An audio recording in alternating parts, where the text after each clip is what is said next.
Well, what is going on, everybody? Welcome everybody into the NFL Conference Championship round of the Mafia Bets program here on Overreaction Buffalo Sports Network, presented by FanDuel, that is devoid of one Buffalo Bills football team. But this is supposed to be a Bills Mafia-based related sports betting show. This episode will clearly not have anything regarding the Buffalo Bills. Well, we're going to talk a little bit about them. It's just ain't about future bets, unfortunately. Yes, but we're going to be talking about teams that are actually playing football this weekend. But this is a show where we're going to give you the ins, the outs, the whys, the why nots for this week's betting lines and the matchups and why you should either hammer a bet or stay as far away from something as you possibly should or can. My name is Joe Miller. You can find me on Twitter at Joe Miller Wired alongside my co-host. That's Dan, the man over there. You can find him on Twitter at Buffalo Freddy. He is our professional sports bettor. Please do us a favor. Please like, please subscribe, whatever platform you are consuming this presentation on right now. Hit that like button, hit that subscribe button. Feel free to leave us a comment, a note, a message, I don't know, a review, any of that good stuff. This, are we going to do a Super Bowl show, Dan? Or is this it? I was debating what to do for this week because, there's 2 games left. And I believe that the last 2 weeks are 2 of the absolute easiest weeks possible to bet. That is my opinion, and my results show that. I feel like it gets harder now and even harder in the Super Bowl because all the scouting and these teams are pulling out all the stops, and you can't exploit as many matchups of better teams. And I've bet tails for several years in a row on the Super Bowl, and it keeps being wrong, and I'm going to keep doing it because I'm stubborn. So that's I believe it's 50-50, and I'm wrong. I think 3 years in a row on that. I've put 1,000 units on the heads or tails for a degenerate bet for the Super Bowl coin toss. And I've started every Super Bowl pretty badly. But we did great last week. Our betting did very well. Take us through. Take us through week 1 of the playoffs. Take us through week 2 of the playoffs. Like where are we at total? I don't even actually know the exact number right now because I was putting in bets midweek. I did put bets in as I shared on social media. We're up over 500 units so far with the 100 we put in but I increased my bets because we were up so much. We hit our hammer with Luther Burden. I was live betting and I was putting in some alts. They give you last minute same game boosts and parlays and whatnot. So, this hit, look at that, 25 unit wager pays 110. We've got the Keon Coleman anytime touchdown, which that was one of the things I was pretty sure of in the Bills game because somebody had to get the ball, and in the red zone, Keon gets the ball because he's the only tall receiver, regardless of what else is going on in the world, which there's a lot going on with Keon Coleman. Mm-hmm. When he plays, he was scoring touchdowns pretty regularly. And then, we did very, very, very well off of Marvin Mims, who I personally hit one of the best home run parlays of my entire life. If same game parlay, I had Keon Coleman anytime touchdown with Marvin Mims at 80 yards, which is an unheard of parlay for most. I was playing between that and Dalton Kincaid anytime touchdown with Troy Franklin and Marvin Mims anywhere from 60 to 80 yards. And I hit that one, and it paid astronomically. So that went pretty well. We got a few other things we'll share later that we did great. We hit the Cooper Kupp. We hit Kenneth Walker, everything under the sun. Maybe my favorite bet of the week is a team I absolutely hate, but it was something I was pretty confident in, and it was obscure. Patriots anytime touchdown after what we saw CJ Stroud do a couple weeks ago. Right. That paid, I think, plus 950. So we got a lot right here. Here you go. I had a good week. Give to our listeners. I needed something to bet on. I'm gonna take after what I just saw Stroud do. I'm gonna take the Patriots defense for an anytime touchdown just because it pays so much. Right. And again, looking for something else to bet. Patriots defense anytime touchdown. Let's see if it's changed at all. Is plus 950.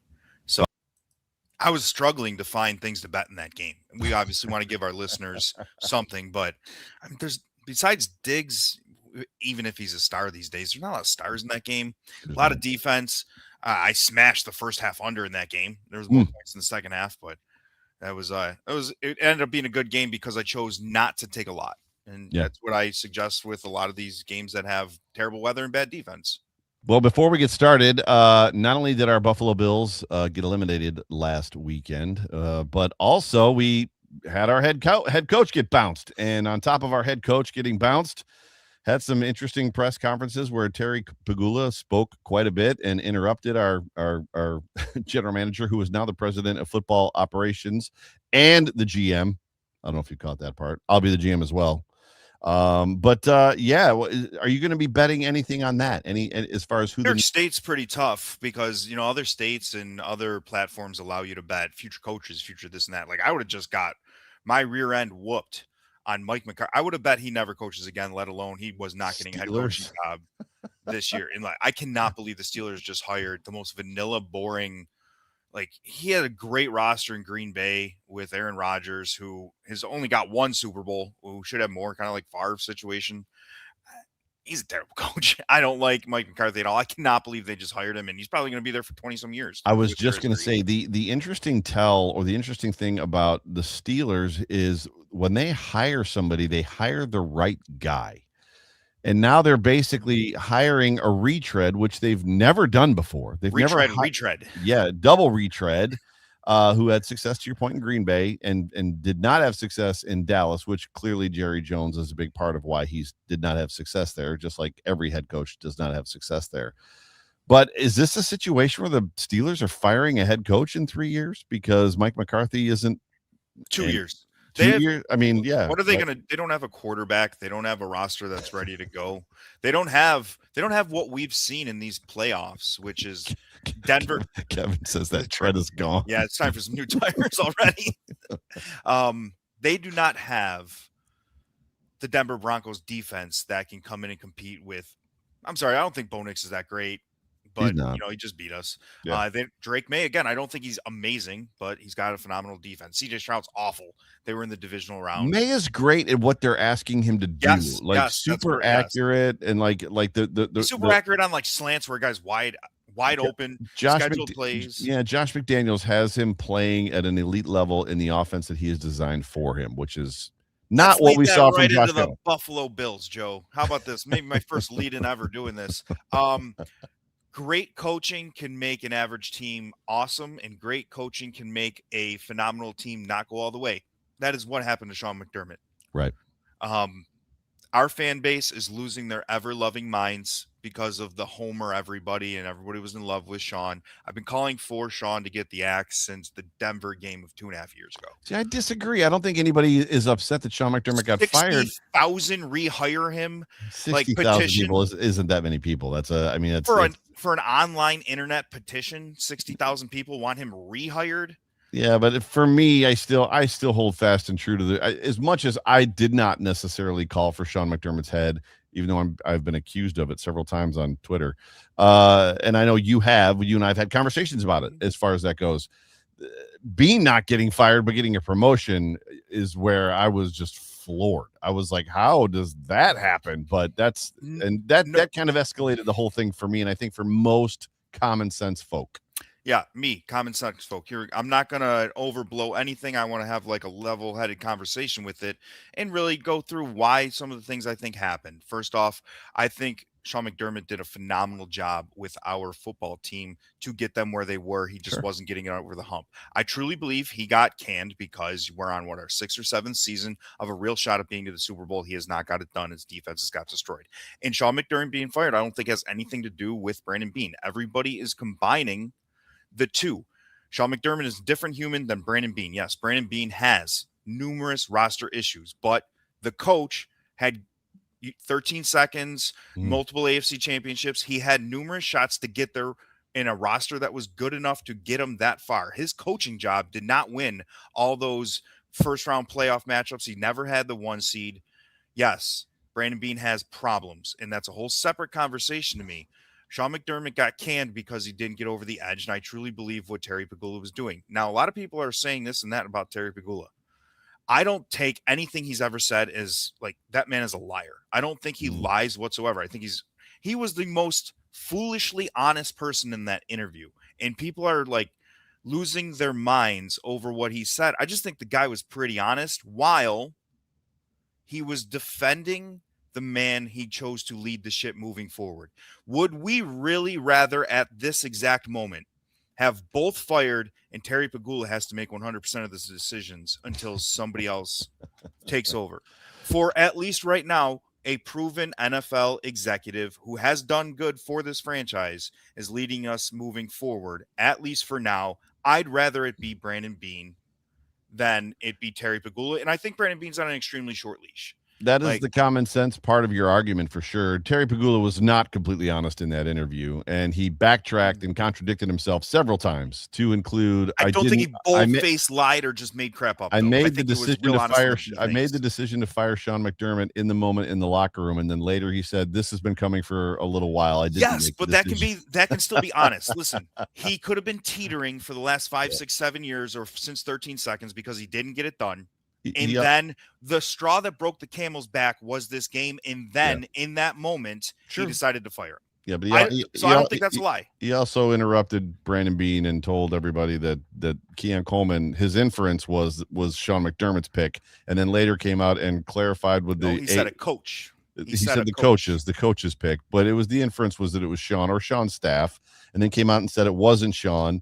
And then Brandon Beane is on record on multiple occasions saying when I picked Keon, he was my pick and the only pick that I wanted. So there's some hazy and some fuzziness there. Yeah, hazy and fuzziness. But your point is correct. With the situation as it is, I probably would prefer Brandon Beane to be the one versus Terry trying to hire both. It's the promotion part that just the promotion's interesting. Well, I think the failing up is always fun, right? The promotion could be a GM is coming and he'll be the president, so Pegula can go sit on his yacht. He's a GM is not coming. Brandon Beane said that. Brandon Beane said, because they asked him. I think it was Elena Getzenberg actually asked him about that, and he said, "I will be the GM." How are they going to keep Gray? And what happens when Joe Shane gets fired? But back to Pegula for 1 second. Yeah, he accomplished. He hasn't talked in forever. It was great. It was great to hear him speak. I do think some of the things he said about his family and his life were very true. And 100%. I was not thinking about that at all going into that. People didn't call for him to talk forever, but he accomplished something major, whether it was truthful, whether it was not.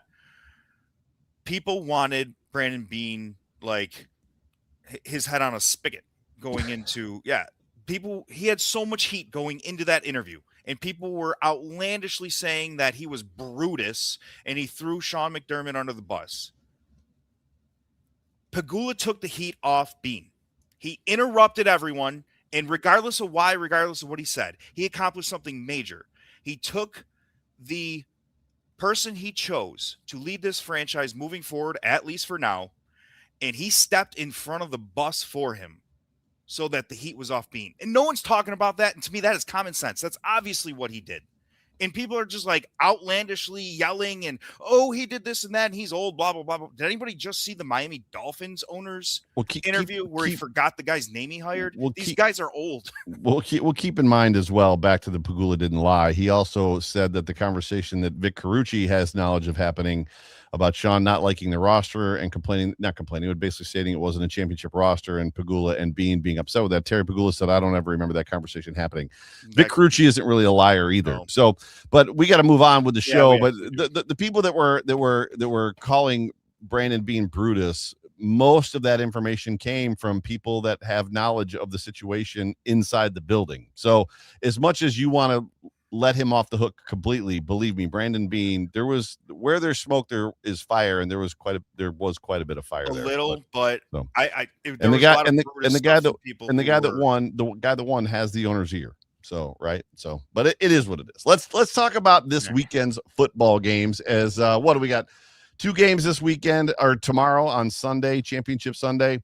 Broncos and Patriots, and then the Seahawks and the 49ers, or the Rams, sorry, Seahawks and Rams, which that game, even if Bo Nix was playing in this football game, I'm way more excited to see the Seahawks and Rams. That looks to be the game of the weekend between the two. Seahawks and Rams is the Super Bowl winner. Yeah, right, for sure.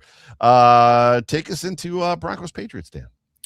Broncos are plus 3.5. They're getting 3.5 at home, only because Bo Nix is out of this game and he broke his ankle in that bizarre situation. 3:00 Sunday. Over under is 42.5 per FanDuel. Yes, go ahead. Yes, for FanDuel. I am not touching the over under. I do like the Patriots in this game purely because of the quarterback situation, and I believe honestly that I would like the Broncos in this game still if, say, Stidham was the quarterback somehow for the last 4 weeks and they were there.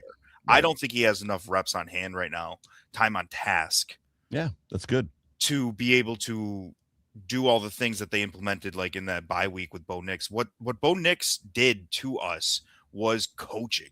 They schemed these bizarre rollouts and guys just wide open, 12 yards down the field, tight ends, and Agreed. Marvin Mims catching over 90 yards in the game on scheduled plays. And Marvin Mims hadn't had a game in 3 months, and we were all over it because the first 4 weeks of the year he was going off. They did nothing with Marvin Mims for months, and we're terrible at guarding slot receivers. So they schemed a ton open for him, but I don't think that Stidham has the time to practice like Bo Nix did or implement all those different plays. So, right. But we got a backup quarterback in this game. Backup quarterbacks, I think, like tight ends a lot. They're like a safety valve. I like Evan Ingram over 20 and a half receiving yards.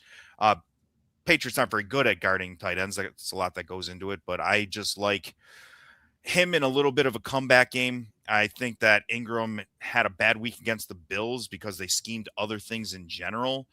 But if you look at what Evan Ingram has done, he was at 36 yards, 21 yards, 45 yards. Then he played us and he got 7. His over-under's 20 and a half. I'm taking the chance that a quarterback we don't know a lot about is going to use a safety valve and a tight end. So I'm going with Ingram. There's another bet here that this is a championship week football game. I just think they're going to have to, even in desperation, say the Patriots get up in this game. Stidham's over-under for passing touchdowns is 0.5, which means if he gets 1 touchdown, he hits his line there. They don't expect him to throw a touchdown? Nope. I have to take that just as a betting man who's always taking the odds.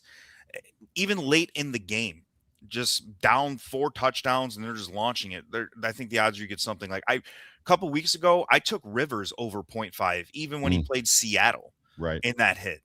I think it's highly unlikely anybody in a do or die situation doesn't get at least 1 touchdown. The funny part about Stidham and just all of this conversation, and it doesn't necessarily mean anything, but history repeats itself. We just watched it happen with the Buffalo Bills and their head coach getting fired, going back to Wade Phillips. But when you look at the situation, the Buffalo Bills got beat by Jeff Hostetler. I mean, the Eagles won a Super Bowl with a backup quarterback. I mean, this isn't outside the realm of possibility. But go ahead. These are NFL players who've been training their whole life for this. Right. Now, a lot of the coaching. Hey, somebody mentioned Stidham throws 3 interceptions. I was looking at that. His lines for interceptions don't pay enough. I don't disagree. He can get expecting it. Yeah, the line. People are betting Stidham interceptions. I wouldn't be shocked that I don't have it in, but I would not be shocked if May throws a pick. He's thrown a lot of picks in games versus good opponents. He did last week. I hit a parlay personally that involved like all the bad quarterbacks throwing interceptions because they all did. Yeah. We got more bets, though, for sure. Drake May's passing touchdowns is over 1.5. And the Broncos' passing defense has not been that premier lately. So I'm actually going to take his over 1.5 touchdowns. I'm going to parlay that myself with Stidham's 0.5. I'm going to then ladder them both. I'm going to take Stidham over 1.5, which is 2 touchdowns. And then I'm going to take Drake May over 2.5, which is 3 touchdowns or more. And by taking those 2 together, if this ends up being a shootout at all, which is perfect weather, these are 2 teams that are going to be prepared. If Stidham throws for 2, Drake May throws for 3, it's plus 900. And so if the game that happens, if it's a shootout most of the times, unless you're getting extremely long runs or a bunch of defensive touchdowns. So if this game goes over, I think that happens is plus 900. I need that to hit 1 in 9 times to break even or be profitable. I think that would. I'm taking a flyer. There's not a lot of opportunities here to ladder. Like last week, Mims and Troy Franklin got hurt, so that was just a credit back. Those were obvious to me because of Taron Johnson, and we have crapped on Taron Johnson so much, we know. The Patriots don't have that problem. They don't have issues against slot receivers. So we don't have one to pick to really ladder. So going through who could do what in this game, I came up with Travion Henderson for a ladder opportunity. He has not done great for yardage for a while. So, but he's hit 80 yards. He's hit 148 yards. He's hit 67, 60, 60, 147 yards. There was a time that he was a focal point in that offense. And I think that the tricks come out of the bag deep in the playoffs. because he's getting such great odds, his 60 yards or more is paying plus 350. That's one run broke for him. Yeah. If he gets 100 yards, which he's done 2 out of the last 9 weeks, it pays plus 1,700. Wow. Do I expect it to happen, guys? No, I don't expect that to hit, but I bet with math. If he's hit 2 out of the last 9 weeks over 100 yards, and they're playing a team that probably can't throw the ball a ton, so they're going to ground and pound. If 1 in 17 times now he needs to hit 100 yards for that to be profitable, I'm taking it every time. Yeah. That's just how I bet. Yep. Best touchdown for this game, Diggs is getting plus 210, and I just can't think of anybody else for a receiving touchdown that's getting great odds. Yeah. So I like Diggs there. And then my favorite bet I'd say my favorite bet here for this particular game, Robert Stevenson's just been getting dump off after dump off. He scared me a little last week. He still hit it, but he missed like a quarter and a half. But he's 2.5 receptions is his receiving line. I expect him to get 3 or more, and 18.5 yards receiving is pretty low. I may take that to like 30 if I'm laddering at all there. Interesting. But I really like Ramondre Stevenson in a game where you need to be safe and just control the ball. If you're trying not to give the Broncos back the ball to their, they assume they're going to get a lot of 3 and outs or turnovers and whatnot, you're going to dump the ball off to running backs a lot. So yeah, for sure. So just to kind of wrap up, Evan Ingram over 20.5 receiving yards. Jarrett Stidham over 0.5 touchdowns passing. May over 1.5 touchdowns. Combo TDs for the quarterbacks. Flyer on Trevion Henderson rushing ladder over 60 yards at plus 350 and 100 yards at plus 1,700. After what James Cook did, after what James Cook did last week against Denver, I mean, Ramondre Stevenson over 100 yards it doesn't seem like a 1 in 17 type of a situation. It's Henderson. More so, yeah. That's the plus 1,700. Yeah, correct. Right. Did I say Stevenson? Yeah, I meant Henderson. Receiving for Stevenson, rushing for Henderson is what I like. Gotcha. Perfect. And then you're staying away from Hunter Henry. Yes. Hunter Henry has 2 yards and 5 yards in 2 games in the playoffs. He's got a line of 41.5. The Denver Broncos, as we discussed previously, are not the greatest against tight ends, so they inflated that line. If I just watched in 2 playoff games, whatever adjustments they made as a team for the playoffs, which they pull out all stops, he just had 2 yards and 5 yards. I'm just not taking it. He's got a line of over 40 right now. Got it. Very good. Awesome. Seahawks laying 2.5 against the Rams per FanDuel. 6:30 Sunday night. Under over is 45.5. This game is good weather. If I do player props, I like the over in this game. Last week, we did pretty well off the Rams. We did pretty well off of the Rams and the Bears. We kind of smoked that game. There was a lot that was in there that did pretty good for us, but I gave everybody a little bit of a warning, right? I told people do not touch the over-under in that Bears Rams game purely because of the weather. Right. And it definitely would have went under. I hope I saved some people money. The over-under was like 48. That was one of the most heavily bet things of the entire week, and America got cleaned out. The weather was not great, but the weather in both these games look good. And in Seattle, it's, there's home field advantage, but 45 and sunny, that's great football weather. I don't anticipate any problems. And now I think there's an over adjustment on the line here. It's down to 45.5. These 2 teams just plays a 39-38 game a couple months ago. So yeah, that's way over 45.5.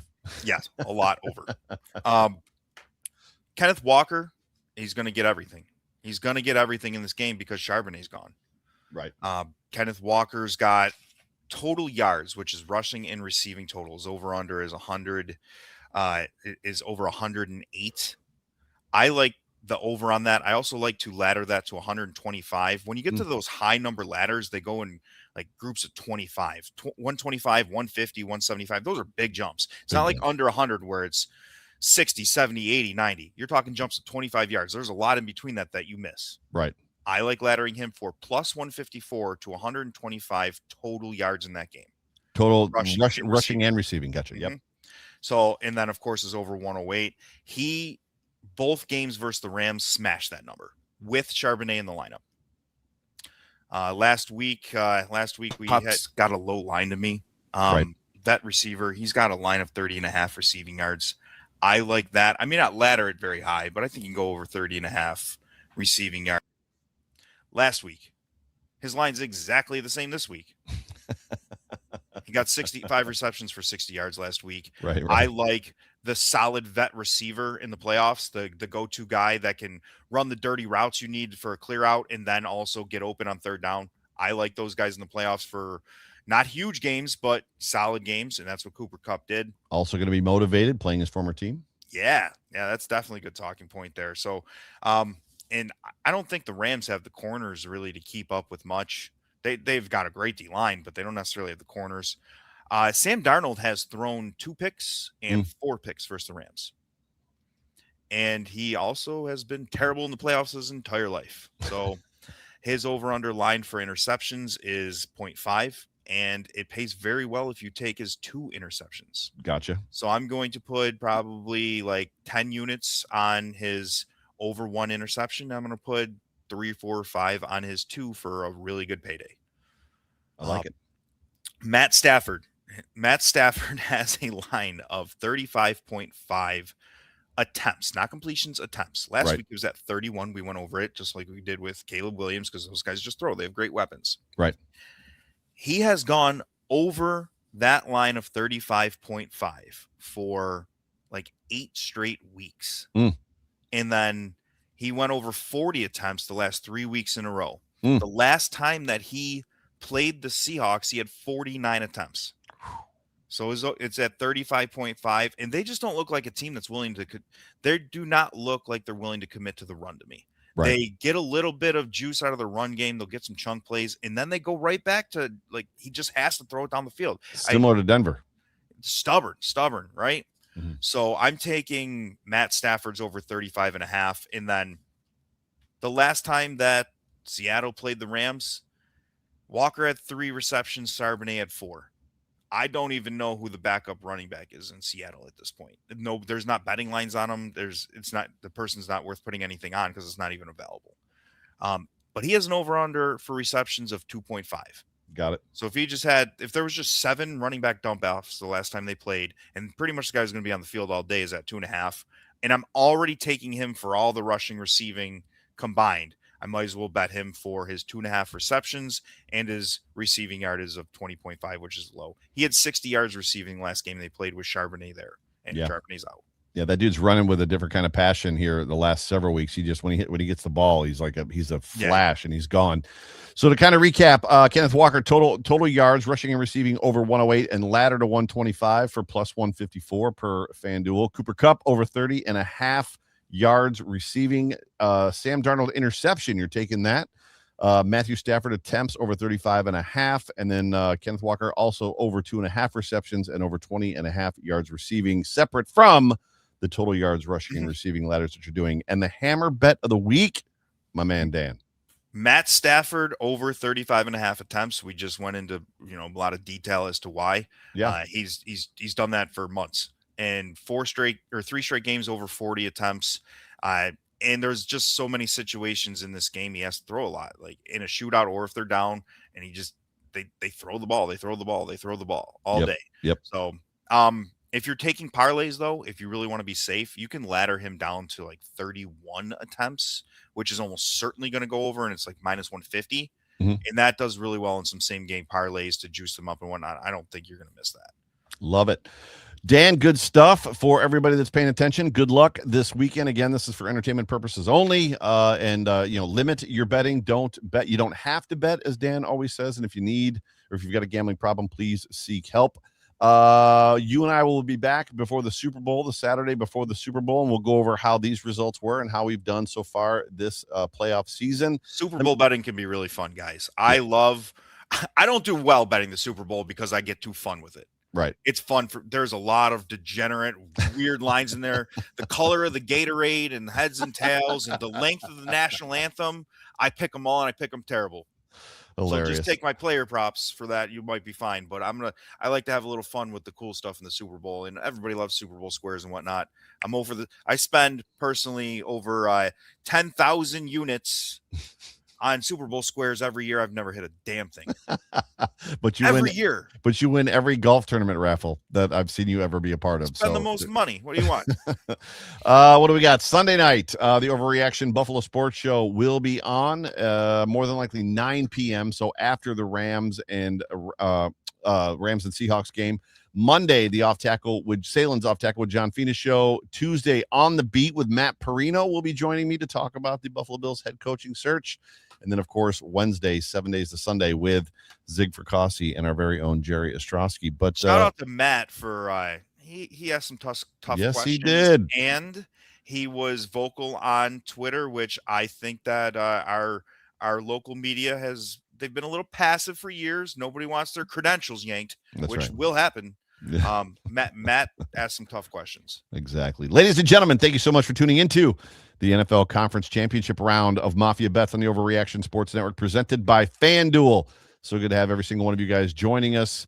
My name is Joe Miller. That is Dan Freddy. Appreciate you. Love you. For me, for John, for Jerry, for Dan, for all of us here at Overreaction. Go Bills. Go Bills, go Sabres now, I guess. That's right. They're playing 5-0 today. Wow. So good. Good game. Go Bills. Later, guys.